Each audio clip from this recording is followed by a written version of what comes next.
Hello, welcome to PODnas. This is a sports show with some Southern and Cajun flair. I'm Daniel Hawks. That's Jared Roser. Today, we are going over week 2, college football. A lot of people say week 2 isn't as good as week 1, and I'm one of those people. So there were some really good games this weekend.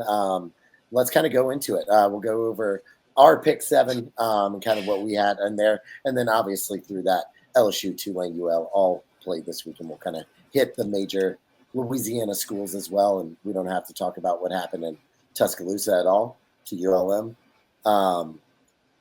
Wasn't great. We got to talk about it a little bit because somebody knew it was going to be uglier than the LSU game. But yes, you were right. You were right. Those words that I'm okay saying them because I've said them a lot. Jared, you were right. But let's kind of start first with this LSU Louisiana Tech game. LSU survives with a win.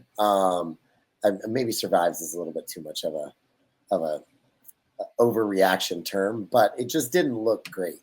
They looked a little off. Maybe looking towards Florida next weekend, which we'll get into what the Gators are going to roll in town with in a little bit. But what did you kind of see from this LSU game, and how should LSU fans kind of be feeling after such a great performance in week 1 to a kind of laying a dud, even getting a W, but laying a kind of dud in week 2 at home versus in-state Louisiana Tech? Yeah, I think it's important to note, like you said, the game was never really in jeopardy. And so like the survival aspect, it didn't look good, but they were in control.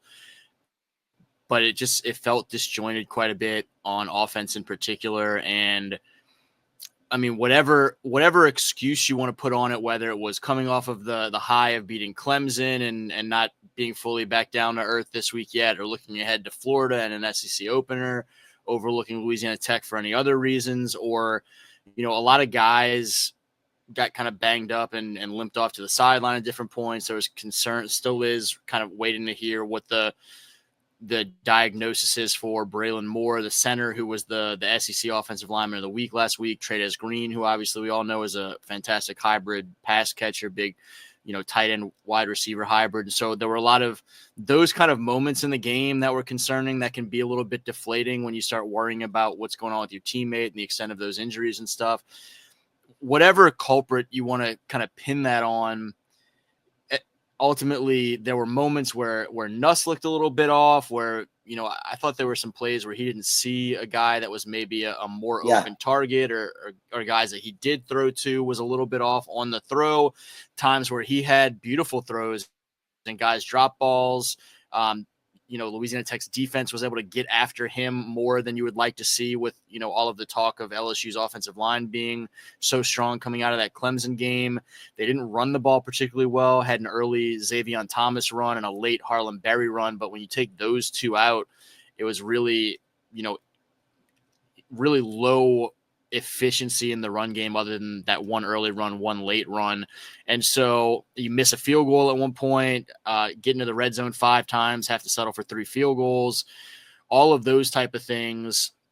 And so again, whatever the case may be, it didn't look pretty. And so it left a lot of frustration, to a point that in post game, Brian Kelly started, I think more so than any questions, he started kind of amping himself up and expressing frustration and getting kind of passionate about how much better they need to be, because of how good he thinks this team can be and how much he felt like they kind of missed the mark. And then we waited for a while, only got 2 player interviews, which is usually the vibe of a lot of post-game. Felt almost like they had lost the game in a lot of ways.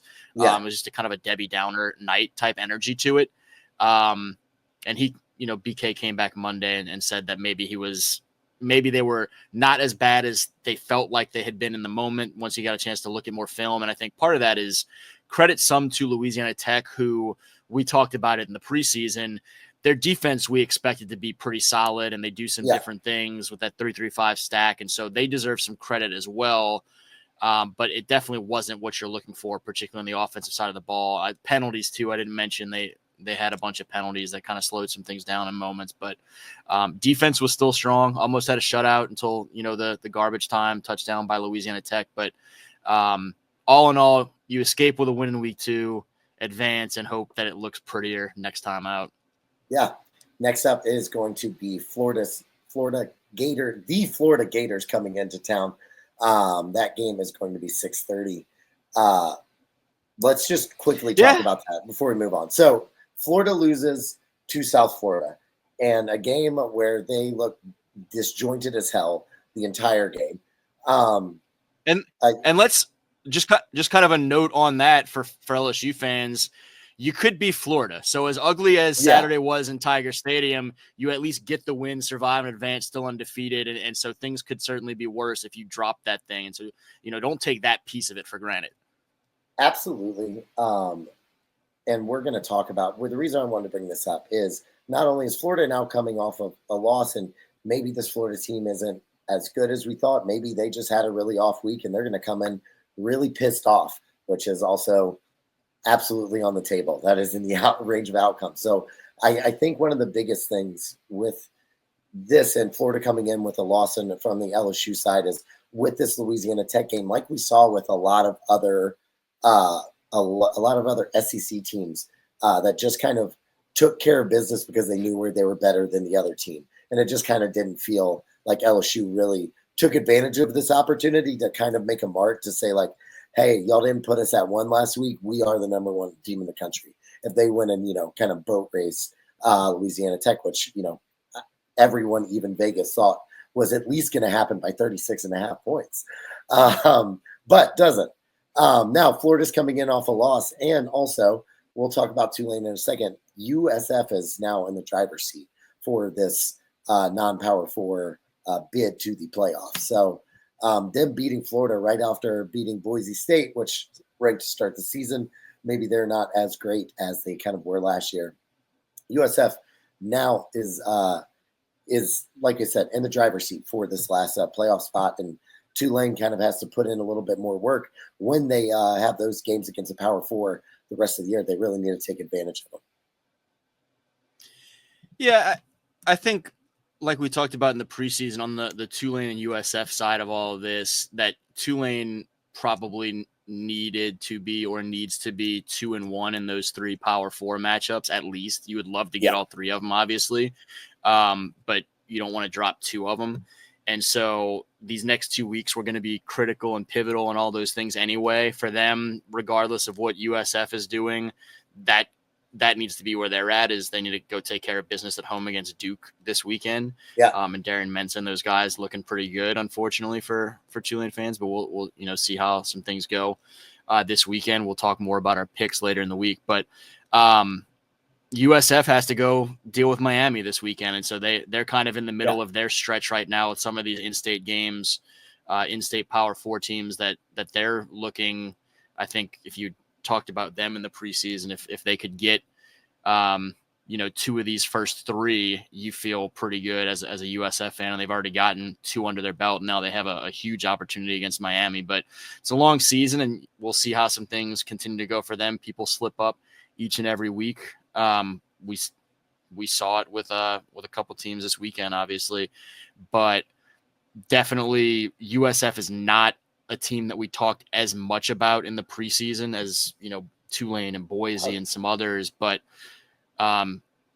you have to watch them that much more closely now, as they are the driver's seat team, as you mentioned. And so we'll just kind of watch how these couple weeks develop and then keep on moving through the rest of the season. Florida LSU is going to be really interesting. Florida LSU is always interesting, even if the teams are bad. And I don't think this Florida team is bad. And so I think that potential that you put on the table of a really ticked off Florida team comes into Tiger Stadium looking to rebound and shake off last week and show people that they're much better than they looked a week ago. And that's pretty concerning. Particularly when you have an offensive line that got a little bit banged up in week 2 against Louisiana Tech. And last year's outcome was heavily swung by the fact that a ticked off Florida team got after Garrett Nussmeier in a big way. And so that's one of the first things when you look at this game and this matchup, you're hoping you see improvement from last year, is they've got to protect Nuss better. And well, yeah, that's another thing. And something there. I kind of wanted to bring up is like, and letting a kind of sloppy game on an opponent that you're supposed to dominate is giving defensive coordinators the time and resources to, oh, if Louisiana Tech was able to do this against him, we have better players. How can we implement this going forward in the week to really get after and make Nussmeier uncomfortable? Making any quarterback uncomfortable is probably the way you're going to want to go, unless you're Josh Allen or Lamar Jackson. But in college, I mean the college level, if you can get a quarterback out of rhythm and off balance, and giving other SEC defensive coordinators that on tape this early in the season is just frustrating as an LSU fan or someone watching that. So I think that's maybe a little bit where as we go kind of full circle in this Tulane USF Florida LSU conversation we're having, that's kind of where my head kind of would, and even just from watching that kind of stuff, is maybe if you get Nussmeier a little bit panicky in the pocket, or if you have the ability to do that. We thought Clemson was going to have the ability to do that, and might force them to put some of those balls, like even some of those catches, some of those first downs, either the ball was a little bit behind or was a little bit too high, not giving where we've seen Nussmeier before lead those wide receivers, and they're able to get 5, 10, 15, 20 a touchdown after catch, because he's putting them in the position to really take off and have some space after that. So it was just a weird game. It was an off game. Hopefully they can put it behind them. Yeah, and those games happen particularly at every level, but certainly, the younger the level, the more variance there is in terms of what type of performance you might get on a given week. And so college a little bit more so than NFL, where weird things still do happen week in, week out.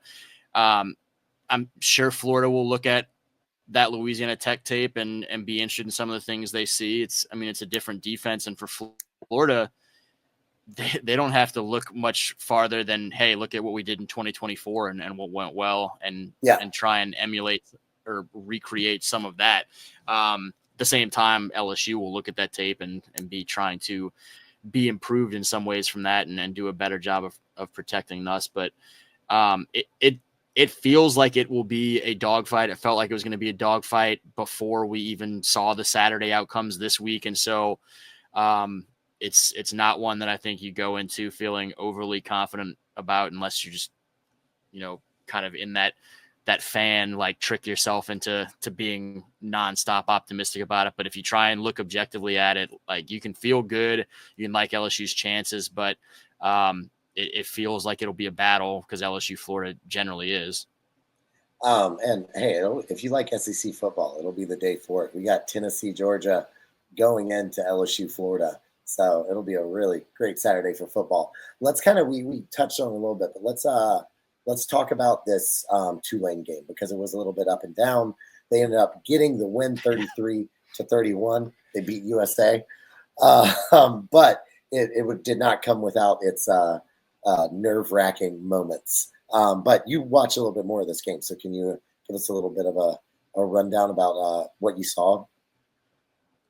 Yeah, they win 33-31, but they gave up the first 14 points and the last 14 points. So there's a stretch of about 3/4 of this game from mid-first to mid-fourth where they are just boat racing South Alabama 33-3, except for the fact that you put yourselves in a hole and then kind of let off the gas late. And so the feeling around the Tulane game was very similar to what we just talked about with LSU, where Coach Summerall afterward talked about how disappointed he was in the performance. He's never going to be disappointed in a win, but they did not play to the level of execution that he had anticipated or that he expects from them week in, week out.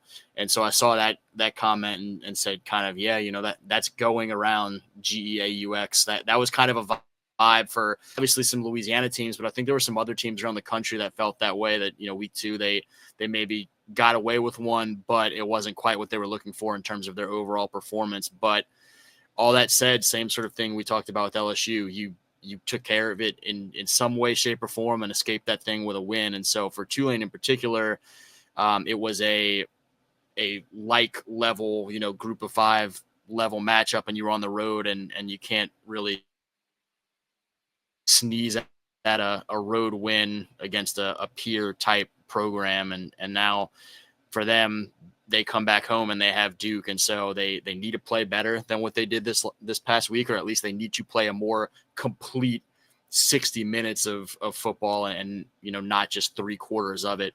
But certainly some positives that you saw there, but just want to see that stretched out over the course of a full 4-quarter game. Yeah. And they are actually the favorite going into this weekend by 2.5 points with this first line for the Duke game. But we're just kind of looking at the box score right now. And this has been 2 games in a row. That rushing attack for Tulane is no joke. The whole group had 241 yards. Retzlaff again had over 50 yards. He had 64 and a rushing touchdown.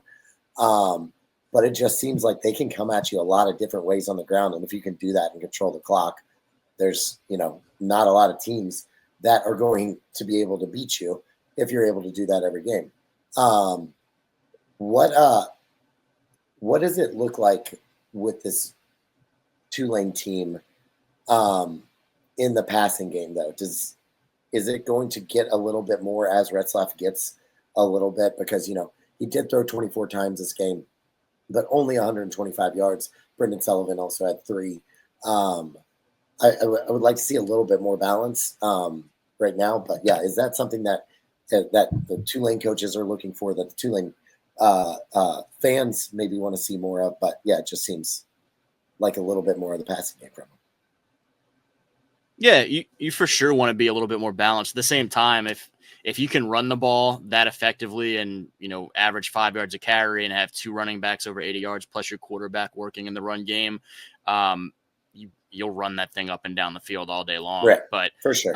For Retzlaff, you look at the completion percentage, to me kind of pops out that it was only 54%. You'd like to see that come up a little bit. And I think we have to keep reminding ourselves that he's only been on Tulane's campus for 45 days. And so he's not a guy that had a full off season of spring ball and summer workouts with his guys. And so I think, just an off season of work with that playbook and getting a chance to know and feel comfortable and confident to the highest levels with that. And so I think the dynamic with him was always going to be that he would progress during the course of the season, even more so than any other player. It just would make sense for him to be playing some catch up. And so we'll see that this will be a big one. Going against now a Power 4 program, you get a chance to come do that back at home at least. But this is a really pivotal game for them. And now with a couple games under his belt with this offense as well. And now, Brendan Sullivan getting in there and having a little bit more of an opportunity this past week in week 2. It'll be interesting to see how they grow, because as the season goes on, you're for sure going to want to have some more potential for balance than, being 50% through the air. Absolutely. We will keep you updated on that. Let's move down. Michigan, Oklahoma. That was just fun. It was a fun game. Fun to see Michigan lose. That was fun as well. And then UL kind of took care of business very handily versus McNeese. Get back to 500 on the year. It was 34-10 with them. Do you have any notes on that you want to give out, or can we move to the Saints being disappointing?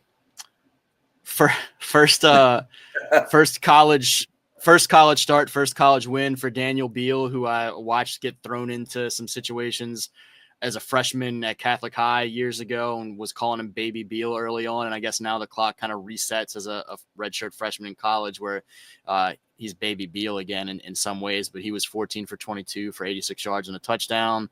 So completed 64% of his passes, no interceptions. And he got the opportunity to work with. If you were impressed with the Tulane rushing numbers, Louisiana was up at 315 on the ground with Bill Davis and Zylan Perry, the 2 running backs we talked about preseason that we thought would be kind of the bell cow duo in the backfield for the Cajuns. Davis goes for 132 and 2 touchdowns. Zylan has 94 yards on the ground. And then Steven Blanco, a younger running back from right there in St. Martinville, ended up with 69 yards and a score as well. And so ended up being somewhat of a 3-headed monster on the ground for those guys. And if they can run the ball like that, doesn't really matter who's playing quarterback. They're going to be pretty successful if you can rack up 300 on the ground and have it be split between three guys and all those things. And so definitely some positive signs for them to shake back, get their first win of the season. But their obviously degree of difficulty is going to ramp up significantly. And so we'll see how Daniel continues to progress in his role as a starting quarterback this season, as well as just the level of consistency that you want to see from that run game and defense that we saw this week. And, for the defense in particular, the past couple of weeks. Now, is there any word on how long Walker Howard will be out? Report from LouisianaSports.net on Friday that he was undergoing surgery, and so he's likely to miss the season. It's going to be at least an extended time period before he would come back. So I think some point like late season would be maybe a surprising best case scenario. So it seems like it's Daniel Beal and Lunch Winfield, a couple of just like Walker, in-state, former state championship quarterbacks that will have a chance to represent the Cajuns this year. And Daniel's kind of the main guy right now moving forward, but Lunch is going to be involved in some other packages and if needed, a bigger role potential as well. I know they like all those guys, and so far so good through 1 week. But again, we'll see how it goes moving forward. All right. And lastly, Saints, Cardinals. Saints lost. Saints could have had a chance to win, but they didn't. This was the game to kind of get for them. It really was. Uniforms weren't great either. It was all around a big L for NOLA on Sunday. It was also a really clear sign of just the football mental health issues that I have, that after a full off season of the Saints are going to be bad. It's probably better if they're bad. It's going to be a multi-year process. Go get the best pick you can get. And I'm probably not going to watch very much this year.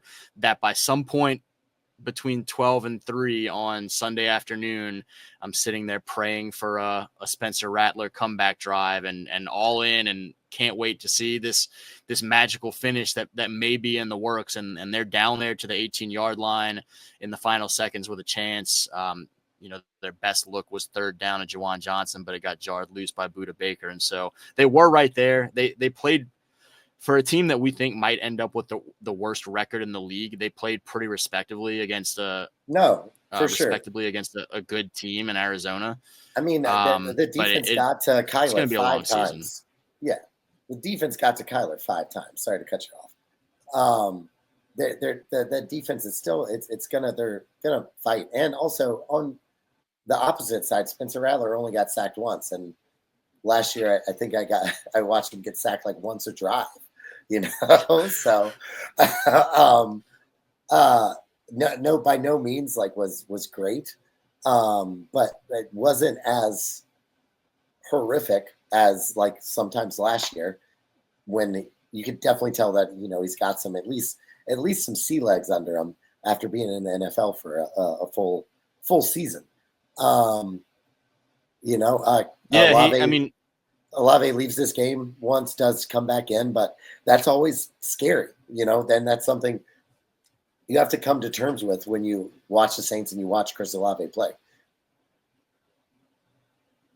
I mentioned the performance overall being pretty respectable. I thought Spencer Rattler was pretty respectable, and offensively the Saints had more yards, more first downs, were kind of right there, really similar third down efficiency. More passing yards. The time of possession favored Arizona, but not by a ton.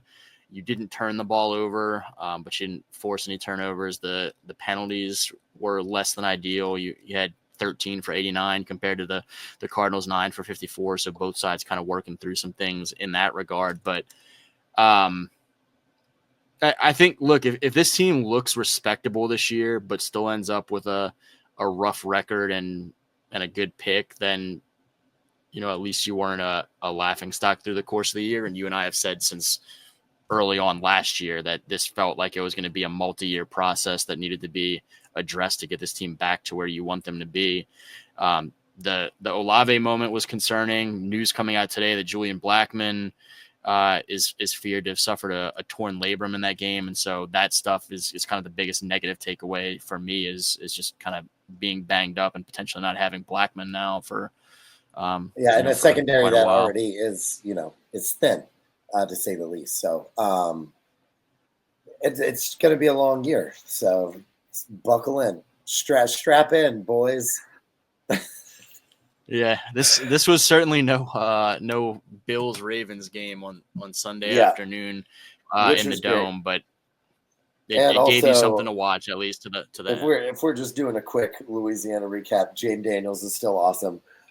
Joe Burrow is I'm scared for his health, and maybe that was just Myles Garrett, but he was getting hit so much. Malik Neighbors, I already think hates Russell Wilson, and we just can't wait for Jackson Dart to get in there, give Malik the ball. And for the BTJ, it was very weird. That whole game was weird with having a weather delay right in the middle of that. Just a weird overall takeaway. He did get a touchdown, but only really had that one rush. He looked very involved, and then the Bengals look starting slow. They do get the win versus the Browns, but overall, it was an okay day for LSU players throughout the league. And for fans that like that sort of thing of just keeping up with some of these Louisiana guys at the next level, over the weekend I posted on the new Louisiana versus All Y'all site kind of, we expect a rough Saints season, but here's 11 teams that we kind of like this season to do pretty well and what all of their Louisiana connections are. And so listing out some of those, it's worth checking out. I did include the Washington Commanders. I know there's kind of questions of, sophomore slump concerns or, how consistent is this team from last year's great year with the new coaching staff and with Jaden Daniels and all the new pieces and can they sustain it this year? I included them. I feel good about it and just what I think they can sustain it and show as viable moving forward. Did not include the Giants or Jacksonville Jaguars, not because I don't think Malik Neighbors and Brian Thomas Jr. will not have great seasons, but because I just don't know about those teams overall and what they end up being. But, check it out. Jaguars, it's going to be very interesting to see if Liam Cohen can get his kind of offense in there, and how that affects Trevor Lawrence, which will, bring Brian Thomas. The Giants need to get Russell Wilson. I watched most of that game. The Giants need to get Russell Wilson out of there. He cannot play the style of ball that he likes to play at this point in his life.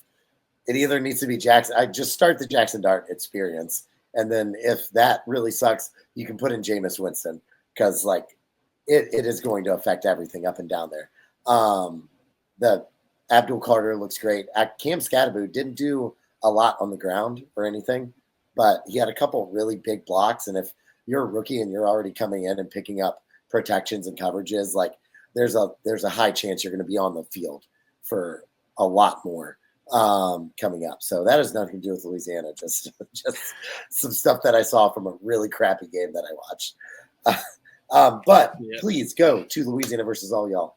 Check out the new website. Check out Jared's column in there with 11 teams to root for since the Saints are going to suck this year. Is that what you named it? Is that what you called it? Did I just... I said 11 suck. Teams. Here's 11 teams you love. I said 11 teams we like and their Louisiana connections. And I think it's important, Tampa Bay is on that list. We like them to have a good season. You don't have to actually like them, but there's some Louisiana guys worth watching a little bit of. And so it's just something else to watch on a Sunday if the Saints end up being an ugly watch. You don't have to root for the Bucs, certainly, or the Packers or whoever, but we think they're probably going to be pretty good teams this year and play some pretty good football on some Sundays or Thursdays or Mondays or whatever. That'll be worth watching and having some Louisiana guys as key pieces along the way. Absolutely. Go check it out now. The website is live and it's fantastic. Let's move on to something that I haven't done in a year. or maybe less than a year, I guess, but since 2024 for sure. It's the top plays of the week. Let's go. I'm wearing my U-High State Championship shirt. So I knew about top plays once back in a day, and I'm ready to see them again. High school football started in Louisiana, so let's do it. Yeah, this was week 1, and we have a couple of plays from a couple of games that I had a chance to see. As last season, we were doing 4 plays from around the state, try and mix it up a little bit. And let's start out in Lafayette with the Karen Crow Golden Bears on defense here. They had not beaten STM, where you can see in the middle of the field from this beautiful VSN broadcast on Friday. This happened before I got a chance to get over to STM Karen Crow. Karen Crow had not won in this series since 2006, but they came ready to play and get that first win since then. And this was a big play early on. Chance Babineau, the Nicholls State committed versatile athlete, all 3 phases. They played him more at corner on Friday than I had seen him work at in the past. Ends up with an early interception that goes about 70 yards on the return to the house and gave them a really nice early spark. He ends up with 2 interceptions. He had the game sealing interception in the end zone late to preserve the 30-27 win. But another look there at Chance Babineau, a guy that is projected to play more offense at the next level, but you watch him read that, jump it, and then is gone up the sideline. And people I think have slept on Chance a little bit during his recruiting process, but you see some of what he brings to that team there. There's going to be a lot of speed, a lot of finesse in this set of four plays. This one, though, is straight power. Zion Lee looking like Zion Williamson running over high school players right there. The big bunky running back and linebacker. Just, I mean, one of the more thickly built physical athletes in the state. Yeah. And once he trucks a defender there in the hole, then he is gone and off to the races in his own right for a touchdown for Bunky in what was a huge win for the Panthers on Friday night. That one's from KALB, and want to get the Julia Keller was the person shooting that game. Down in New Orleans, one of the thrillers of the night, this one from Friday Night Football on WGNO. Edie White was leading this game late. Holy Cross on offense, Jacoby Faria deep to Jaden Chambers, right on the money, down to the 1. The next play, Jacoby's able to run that thing in for what proved to be a game-winning touchdown there. Really late play, but look at that. This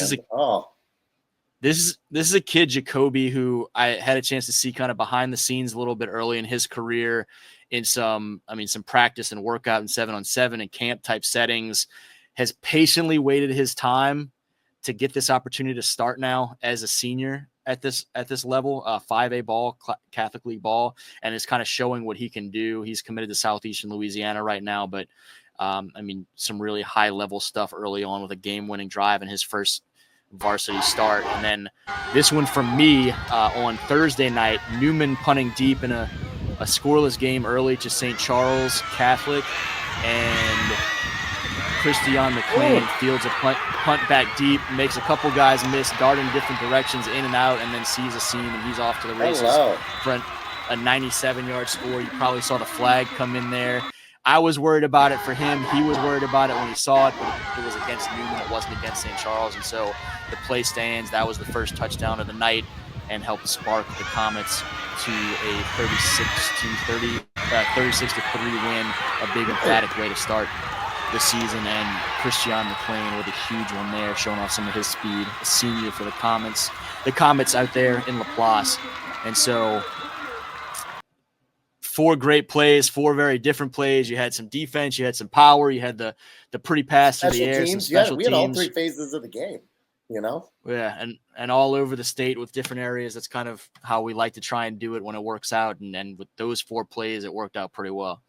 Absolutely. And if you're wondering, hey, how are we going to pick the winner of the play of the week? Here's the thing. We're not. You are. Go to the PODnas Instagram, PODnas_LA. You can vote for the play of the week. It'll be up. We'll close voting probably around, when we record on Thursdays. So yeah, so you'll have a couple days here to vote on that. Please vote for your favorite play. Let us know who will be the play of the week. We'll let you know on our Friday preview show. Let's go. Hey, I don't know. Do we have anything else? We got anything else to do? That might be it. I don't think so. Yeah. I mean, like we've mentioned a couple of times now, the Louisiana versus All site is live. We're still working through some kinks that popped up in the migration over to the live side, but there's some good stuff there already. And as we clean up some of the wonkiness issues this week, we got a couple people working on it. I'm just really excited about the direction and vision that's there as we continue to kind of hit our stride and our rhythm with it. You can also go to the YouTube, like, share, comment, subscribe to the Louisiana versus All Y'all YouTube, and please follow us on socials, LA versus All Y'all on Twitter and Instagram, and like I said, PODnas_LA. You can find the top plays of the week there, more behind-the-scenes content, everything about the PODnas show. Go check us out on Instagram as well. That's all we got for you today. We'll see you when the preview show comes out later this week. PODnas.